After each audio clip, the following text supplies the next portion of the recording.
Не скрипят даже качели, потому что этой конструкции нет и года. По словам жителей домов по улице Гаврилова, их установили в минувшем году, когда во двор пришел ремонт. Тогда вместо ям появилась дорога, вместо ржавых труб – место детского отдыха. Ну, посмотрите, как в Европе, и вам все станет ясно. Однако этот же двор вошел в этом году и в республиканскую программу. Вот он в списке включенных объектов. Значит, его будут ремонтировать снова. У казанцев возникли вопросы, почему ремонтировать то, что уже отремонтировали. Первое, что бросается в глаза, сравнительно новая детская площадка. Второе, конечно же, свеженький тротуар, ну и новые лавки. Хотя сам двор, видимо, считается старым. А у нас осенью, по-моему, вот видите, у нас еще только что асфальтовые дорожки сделанные. Похожие дела и на Лукина. Их двор тоже поменялся после недавнего ремонта. Заезды вот эти вот делали все, это вот где сейчас машины стоят. Вообще двор плохой был. Они предварительно, видимо, сделали, вот асфальт постелили. А сейчас вот в этом году продолжат, наверное, обещали они.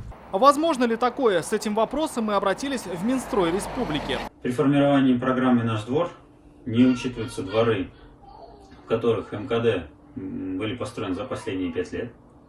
Также не учитываются те дворовые территории, в которых ранее были проведены какие-либо виды ремонтных работ по данному двору, включая тот же самый замена асфальтового покрытия, дорожного покрытия, установка каких-либо детских площадок. По данным министерства, список всех дворов, в которых нужен ремонт, сначала приходит от муниципалитетов, после вступает БТИ, и уже после формируется окончательный список. Как в него попали дворы после ремонта, мы спросили в Казанской мэрии. Часть работ по благоустройству данного двора были начаты в 2019 году. В текущем году планируется в полном объеме завершить ремонт асфальта проезжей части и устройство тротуаров, установить освещение, увеличить детскую площадку с дополнением новых детских и спортивных комплексов. Как объясняет мэрия, программа «Наш двор» только завершит начатое, и это не скажется на дворах, находящихся в худшем состоянии. Только жители двора на Гаврилова теперь гадают, что же будут ремонтировать у них в этом году.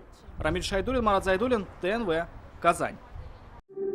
Яз яхшы хәбәрләр алып килә. Яңа гасыр каналында дөнья күргән җылы эзле фильмын кабат карарга телисезме? Күп санлы тамашачылар соравы буенча фильмның барлык серияләрен хәзер tnv.ru сайтында карарга була.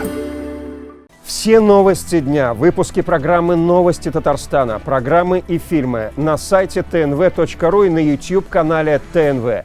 Подписывайтесь.